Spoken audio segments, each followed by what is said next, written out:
Mesdames et messieurs, bonsoir, bienvenue dans ce journal. Au sommaire, communiqué de conseil des ministres du 6 juillet 2022. Commune de Beaunois, village de Samo, la pluie a encore fait des dégâts. Région ouest africaine, Guinée-Conakry, arrestation musclée de 3 membres du FNDC. Côte d'Ivoire, aviation, aéroport international Félix Houphouët-Boigny d'Abidjan-Port-Boué, un avion de la compagnie Air Ivoire rate son atterrissage. L'aéroport est momentanément fermé. Merci d'être sur la RSTV. Heureuse de vous retrouver encore sur ce plateau. Le mercredi 6 juillet 2022, un conseil des ministres s'est tenu de 11h à 13h50 au palais présidentiel de la République à Abidjan, sous la présidence de son Excellence M. Alassane Ouattara, président de la République, chef de l'État. L'ordre du jour de cette réunion comportait les points suivants: mesures générales, projet de loi, projet de décret, mesures individuelles, communication et divers. Commentaire Zadi Mélène. Un conseil des ministres s'est tenu le mercredi 6 juillet 2022 de 11h à 13h50 au palais de la résidence de la République à Abidjan, sous la présidence de son Excellence M. Alassane Ouattara, président de la République, chef de l'État. L'ordre du jour de cette réunion comportait les points suivants: mesures générales, projet de loi, projet de décret, mesures individuelles, communication divers. Au titre du plan du développement, le conseil a adopté une communication relative à la présentation des résultats globaux définitifs du recensement général de la population et de l'habitat 2021. Fait à Abidjan le 6 juillet 2022, M. Amadou Koulibaly, ministre de la Communication et de l'économie numérique, porte-parole du gouvernement. Dans la région du Sud Komoué, précisément dans le village de Samo, la pluie a encore fait des dégâts. Décidément, cette saison des pluies n'a pas encore dit son dernier mot. Ce jeudi 7 juillet 2022, en début de matinée, des dégâts ont été enregistrés dans la commune de Beaunois et précisément dans le beau petit village de Samo. Un reportage de Franck Morrison. Comme commentaire, Abraham Nyongra. Ce jeudi 7 juillet 2022, en début de matinée, des dégâts ont été enregistrés dans la commune de Beaunois, précisément dans le beau petit village de Samo. L'eau de ruissellement est sortie du lit aménagé pour son évacuation pour élire domicile dans les ménages, les appartements, les commerces aux abords de la voie internationale depuis l'entrée du village jusqu'à la sortie. Le centre-ville est inondé, comme pour dire je suis un des vôtres. En effet, cette situation difficile à supporter reste pour une grande part de la responsabilité des riverains avec des constructions désordonnées qui ne respectent aucune des normes établies par le ministère de la Construction. Aussi faut-il noter que les nouvelles constructions à la périphérie du village font disparaître les espaces verts, donnant ainsi libre cours aux eaux de ruissellement. Ainsi, les infrastructures aménagées à cet effet étant devenues insuffisantes et ayant pris un coup de vétusté sont par endroits défaillantes pendant que l'eau de ruissellement est pour sa part importante. En outre, des mesures restent à prendre afin d'éviter le pire. N'attendons pas qu'il y ait mort d'homme d'abord. Aujourd'hui, ce sont des murs qui tombent parce que engloutis par les eaux. Qui sait ce qui se produira demain? La saison des pluies n'est pas encore terminée. Ce matin à 6h40, il a commencé à pleuvoir. Une pluie que nous n'avons jamais vue ça à Samo ici même. Bon, franchement, ceci, c'est l'endroit là où la passe. Franchement, nous, ça nous est surpris. Comme on était en plein travaux, ça nous est surpris, ça a mouillé des habits, ça a gâté des habits. Dans la semaine, ça fait 2 fois successivement. Dans la semaine. Franchement, vu le travail qu'elle a, puis vu la fête aussi. Franchement, ça va impacter notre boulot, franchement, ça va impacter notre boulot. Bon, il y a certains pains qui sont gâtés souvent la semaine passée. Il y a certaines personnes qui vont nous faire payer le pain. Il y a certaines personnes qui vont nous tolérer aussi. Franchement, avec le temps, voilà, franchement, c'est très grave. Franchement, il faut qu'on essaie de voir la solution, une solution pour qu'on puisse avoir l'eau puisse bien couler. Voilà, parce que depuis ce matin, bon, la pluie a cessé, mais l'eau refuse de partir. Franchement, ça va nous impacter beaucoup. Actuellement, nous sommes en période de la fête de Tabaski. Et là, l'homme propose, Dieu dispose, voilà qu'il pleut, ces temps-ci là, franchement, on n'arrive pas à travailler. Voilà, actuellement, mon atelier même est inondé, c'est bondé d'eau. Bon, si les autorités aussi pouvaient nous aider, parce qu'actuellement, on a besoin des canalisations. Quand il pleut, l'eau ne circule pas, ça reste partout. Voilà, la pluie a cessé, mais voilà l'eau qui est là. Et je ne sais pas si je vais appeler ça la lagune à Bourreau ou bien Ébrié là, je ne sais pas comment appeler ça. On a eu une inondation hier, depuis plus de 20 ans, on n'a pas connu ça. C'est dû à un problème de canalisation. Voilà, ce n'est pas une zone à risque, hein, franchement. On demande à l'État de nous aider. Franchement, on a trop souffert hier. Depuis 1h du matin jusqu'à 5h, on était sous les eaux. Dieu merci, il n'y a pas eu de perte en vie humaine. Voilà, on demande à l'État de nous aider, aux autorités de nous aider. Franchement, on a souffert. On a frôlé le pire ce samedi 9 juillet 2022. Un avion de la compagnie aérienne Air Ivoire en provenance de Bouaké a effectué un atterrissage d'urgence sur le tarmac de l'aéroport Félix Houphouët-Boigny pour cause d'un dysfonctionnement du train d'atterrissage. Un reportage de la RSTV, en commentaire Franck Morrison.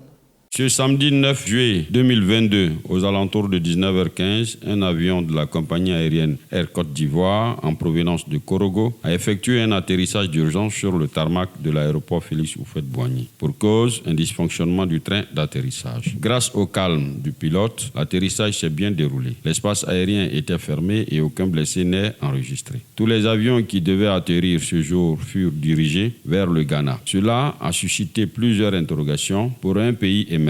L'aéroport était par conséquent fermé sans garantir la continuité du trafic aérien pour la nuit. Ce matin, de sources aéroportuaires, nous avons appris que la piste d'atterrissage de l'aéroport d'Abidjan a été réouverte hier dimanche à 0h15 GMT heure locale, près de 5 heures après l'accident de l'avion de la compagnie Air Côte d'Ivoire en provenance de Korogo, dans le nord ivoirien. Vivement que le trafic aérien est repris en Côte d'Ivoire pour le bien-être des usagers. La communauté musulmane de Côte d'Ivoire, suivant l'annonce faite par son porte-parole en date du 5 juillet 2022, a observé toutes les étapes de la fête de la Tabaski, l'Aïd el-Kébir, le 9 juillet 2022 sur toute l'étendue du territoire national. À Samo, un beau petit village de la commune de Bonois, c'est dans le quartier de Samokroni, à la grande mosquée, que l'imam central a dit la prière et fait les adorations à Allah pour ses bienfaits. Un reportage de Serge Niaoré, Mylène Zadi. Pour cette cérémonie religieuse, les fidèles musulmans de Samo ont reçu le soutien de la municipalité et de l'église catholique de Samo. Ce sont respectivement le 4e adjoint au maire et le curé de l'église catholique de Samo, pour qui cette reconnaissance à Dieu témoigne la fraternité entre toutes les confessions religieuses, car nous avons tous un même Dieu. Pour les guides religieux, la Tabaski est un moment de prière et d'adoration à Allah pour ses bienfaits. C'est aussi un moment de partage avec tout le monde, sans distinction, et surtout avec les pauvres. L'immolation du mouton en reconnaissance de la confiance que le prophète Abraham témoigne à Dieu au point de sacrifier son fils unique à son honneur, que la prière a pris fin. C'est l'adoration, fête de Tabaski. Nous sommes en train de suivre les chemins de notre père, grand-père, c'est-à-dire père des croyants qui est Abraham. Donc lui, car il a vu dans les rêves qu'il était en train de émouler son fils Ismaël. Et c'était des rêves que Dieu lui a donné ça, montrer qu'il devrait faire. Donc c'est là il a pris, c'est là Dieu lui a remplacé par un bélier. Et donc ça c'est devenu coutume pour les musulmans. Quand la période arrive là, dans ce mois-ci, on doit faire ça. C'est l'exemple pour les pères des croyants, Abraham, Inch'Allah. Et ce qui est important dans la fête, c'est l'adoration, comme nous avons dit dans les sermons. Il faut beaucoup prier. C'est pas une fête, la fête musulmane, c'est pas une fête pour il faut aller faire des bêtises en ville. C'est une fête, il faut adorer Dieu. En chose de méditant, Inch'Allah, lecture Coran, faire des sacrifices, faire du bien à tes voisins. Chose de musulman, non musulman.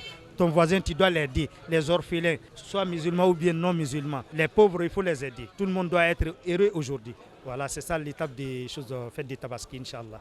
Nos salutations et nos vœux de bonne fête, de santé, de piété à toute la communauté musulmane au nom du maire Jean-Paul Amétier et de tout le conseil municipal. Il faut dire qu'aujourd'hui est un grand jour pour la communauté musulmane. C'est la fête Aïd el-Kébir, comme je viens de le dire, qui est la plus grande fête de cette communauté-là. Et donc ce matin, nous sommes venus apporter notre soutien, notre participation à cette communauté, leur dire que nous sommes ensemble. Tout à l'heure, l'imam vient de le dire, nous adorons tous le même Dieu, mais différemment. Et l'occasion est toute bonne pour qu'en cette circonstance, qu'on soit d'autres communautés, qu'on vienne soutenir la communauté qui est en fête. Merci. Nous pensons que l'imam vient de le dire. Nous sommes tous les enfants du même Dieu. Abraham est le père de tous les croyants. Moi, je suis là, je n'ai pas encore 2 ans de présence, mais l'imam vient de le dire. Il est étonné aussi. Seulement que l'étonnement, c'est vraiment Dieu qui nous permet également d'être ensemble. Et la communauté musulmane, comme la communauté chrétienne aussi, font partie des enfants de Dieu. La joie d'un frère, c'est aussi la joie de tout le peuple. Monsieur le maire l'a dit, nous aussi, à notre suite, nous sommes venus sur l'invitation de la communauté pour vous dire merci. Vous souhaitez encore une très bonne fête de la Tabaski. Sachez que l'église catholique de Samo est de cœur avec vous. Voilà. Moi, en tant que musulman, la fête de Tabaski est très importante. Très importante parce que c'est une joie.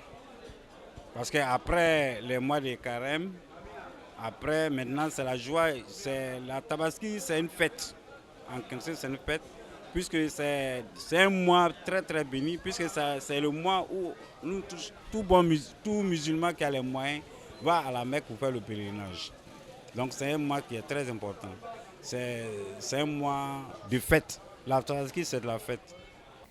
Toujours dans le sud Comoé, au consulat du Mali, son Excellence Tambouram Amadou, consul honoraire de la République du Mali, dans le sud Comoé, a reçu plusieurs invités de marque. C'était le samedi 9 juillet 2022, suivant le reportage avec Serge Niaoré et Franck Morrison. En commentaire, Mariam Guiraud. Tout comme ailleurs, dans la commune de Bonois, le consulat du Mali dans le sud Comoé a refait peau neuve. Hors du jour, célébration de la Tabaski. Pour cette commémoration, après la prière à la mosquée, son Excellence M. Tamboura Amadou, consul honoraire de la République du Mali dans le sud Comoé et président de l'URMCDAO, a reçu plusieurs invités de marque. Ce sont M. Krao Kwadjo Messan, sous-préfet de la ville, et l'honorable Ouata Aoulé Laurent, le suppléant du député de Bonois. Après les civilités d'usage en de telles circonstances, le chef des lieux a indiqué que la Tabaski pour les musulmans est un moment de prière, d'adoration et de partage avec tout le monde. Le sous-préfet, quant à lui, a souhaité qu'on profite de ce moment de Tabaski pour prier en faveur de la paix pour nous-mêmes, pour la Côte d'Ivoire et aussi pour nos frères qui sont en guerre, à savoir la Russie et l'Ukraine. Que Allah, le bienfaiteur et le suprême, leur donne la paix tout comme partout ailleurs. C'est sur une note de prière dite par l'imam central de la sous-préfecture de Bonois Bongo, M. Abli Ampo Yakouba, que la cérémonie a pris fin dans la cour familiale de M. Traoré à Bo. Aujourd'hui, c'est pour nous les musulmans un grand jour. Un jour béni, un jour spécial. Un jour que nous disons merci à notre Créateur Allah d'avoir nous accordé ce jour. Parce qu'avoir ce jour, c'est une grande satisfaction pour nous. Pouvoir magnifier Dieu, l'honorer, le glorifier, l'élever. Car c'est cela qui peut nous rendre grands. Parce que lorsque nous confirmons notre servitude vis-à-vis de lui, ce qui veut dire que nous sommes grands à travers son adoration. Je suis venu ici à l'invitation de son Excellence, Monsieur le Consul honoraire du Mali, à l'occasion de cette journée. C'est un jour de joie, un jour de fête, un jour sacré. Sacré et en même temps une période de partage pour nos frères musulmans qui nous font l'amitié de nous inviter, aussi bien à la mosquée qu'au déjeuner à la maison. Et c'est l'occasion pour nous de souhaiter une excellente fête à toute la population de Bonois, à toute la population musulmane de Bonois et à travers elle, toute la population musulmane de la Côte d'Ivoire et même à travers le monde. C'est un grand jour pour nous les musulmans, parce que c'est un grand jour, c'est un grand sacrifice. Parce qu'aujourd'hui c'est jour J qu'on doit faire le sacrifice des moutons. Et que si Dieu te donne les moyens, c'est obligatoire pour tous les musulmans. Mais si Dieu ne t'a pas donné les moyens, là, ce n'est pas obligé pour toi. Parce que Dieu même, il connaît ce que tu as. Si tu en as que tu refuses, et Dieu, tu ne peux pas blaguer Dieu. Dieu connaît ce que tu as plus que toi. Continuons dans le sud Comoé, dans une couveuse à l'hôpital général de Bonois. C'est l'œuvre de l'ONG ADEO avec à sa tête son président, M. Teki Marino, à l'hôpital général de Bonois en présence des autorités administratives et coutumières le samedi 9 juillet 2022. Un reportage de l'équipe de la RSTV, commentaire Élise Vanier.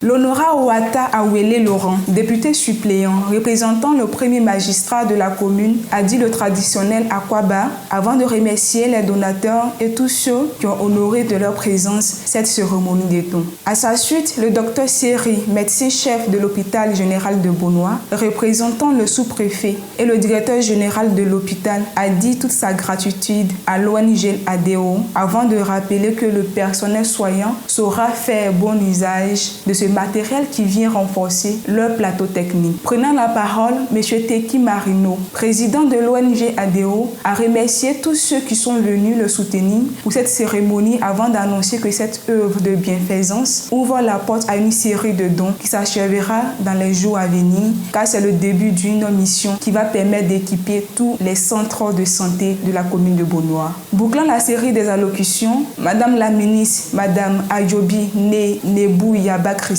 a dit joie de voir toutes les composantes sociales de Beaunois réunies autour de l'ONG ADEO avant de témoigner du sens l'humanisme de l'ONG, car ce don qu'elle vient de faire a une portée non seulement sociale mais aussi économique. C'est avec la présentation de la couveuse et la remise officielle des kits d'accouchement que la cérémonie a pris fin. J'ai été témoin justement de la remise d'une salle d'attente. Une salle d'attente au centre urbain, centre de santé urbain de Yaou, il y a quelques mois. Et c'est un acte encore posé par l'ONG. Et il y a beaucoup d'autres choses que cette ONG pose comme acte. Donc je tiens à féliciter sincèrement l'ONG et à l'encourager à aller de l'avant et encourager aussi d'autres initiateurs, justement, pourquoi pas, pour soutenir justement les actions de cette ONG, et puis où l'État, où les pouvoirs publics ne peuvent pas, où leurs mains n'arrivent pas, entre guillemets, et ces ONG-là, ces personnes-là pourraient venir en aide à la population. L'ONG ADEO a été fondée en mai 2018. Et notre ONG œuvre dans le social, dans l'éducation et dans la santé. Et effectivement, au cours de l'année 2022, nous avons décidé de placer cette année sous le signe de la santé en intensifiant nos actions dans le domaine de la santé. Et lors de la présentation des vœux à l'IECRO, nous avons promis une couveuse pédiatrique à l'hôpital général de Beaunois. Et aujourd'hui, c'est chose faite. Nous venons de conclure la cérémonie de la remise officielle de la couveuse pédiatrique. Et cette couveuse pédiatrique a coûté environ 2 500 000 de francs CFA. Et nous sommes fiers d'avoir produit cet acte-là parce qu'il était inconcevable pour nous que malgré que le Beaunois soit le poumon économique du Sud Comoué, Beaunois ne soit pas doté d'une couveuse pédiatrique et nos parents sont obligés de parcourir des centaines de kilomètres pour aller jusqu'à Yamé pour espérer sauver des vies. Aujourd'hui, nous venons de réparer ce tort et tous les mamans qui seront à Beaunois aujourd'hui pourront bénéficier de cet équipement médical-là qui est primordial pour sauver des vies. J'ai été convié par le président de l'ONG ADEO pour assister à la remise d'une couveuse à l'hôpital général de Beaunois. Vous demandez certainement mes impressions. Je veux dire que je suis très ému. Ému parce que je connais cet hôpital depuis ma tendre enfance, depuis les années 55. Et je sais que cet hôpital, j'ai commencé à le fréquenter depuis les années 63, quand j'ai un peu grandi, on va dire. Il faut dire que depuis toujours, cet hôpital a un manque criard d'infrastructures. La couveuse, je n'en ai jamais entendu parler. On a une pédiatrie, un service pédiatrique, mais c'est juste une consultation. Et je suis ému parce que voilà un fils qui est né dans cet hôpital après près de 40 ans, qui vient aujourd'hui offrir une couveuse à cet hôpital. C'est une joie. Je dis que le Seigneur le bénisse abondamment. Terminons avec l'international ce mardi 5 juillet 2022 au siège du FNDC, Front National de la Défense de la Constitution. Lors d'une conférence de presse, 3 membres du dit parti ont été arrêtés, dont Mamadou Bilo, Oumar Silla Difounike et le rappeur Deni Alpha par la police guinéenne. En commentaire, Élise Vanier. Le mardi 5 juillet 2022, au siège du Front National de la Défense de la Constitution, lors d'une conférence de presse, 3 membres du dit parti ont été arrêtés. Mamadou Bilo, Oumar Silla Difounike et le rappeur Deni Alpha par la police guinéenne. Le mode opérateur de cette arrestation mérite d'être apprécié par les organismes des droits de l'homme. Saisi, le procureur de la Cour d'appel de Conakry indique que ces 3 membres du Front National de la Défense de la Constitution sont poursuivis pour des propos injurieux qu'il aurait adressés via Internet à l'endroit de la junte militaire et de son Assemblée nationale. Aussitôt, après cette arrestation peu orthodoxe, le Front National de la Défense de la Constitution a produit un communiqué. Le FNDC est sentinelle de la démocratie. Nous avons décidé de nous battre pour un retour à l'ordre constitutionnel. Maintenant que nous voyons que nous ne sommes plus dans un état de droit, il n'y a plus de porte ouverte pour le dialogue, nous voyons que nous sommes dans une dictature, nous allons mener ce combat et ce combat sera mené par le peuple de Guinée et nous appelons le peuple à rester mobilisé jusqu'à ce que la Guinée devienne un pays démocratique et vertueux. Je vous remercie. C'est donc sur ces informations que prend fin ce bulletin d'information. Nous vous disons merci d'être sur la RSTV et à bientôt.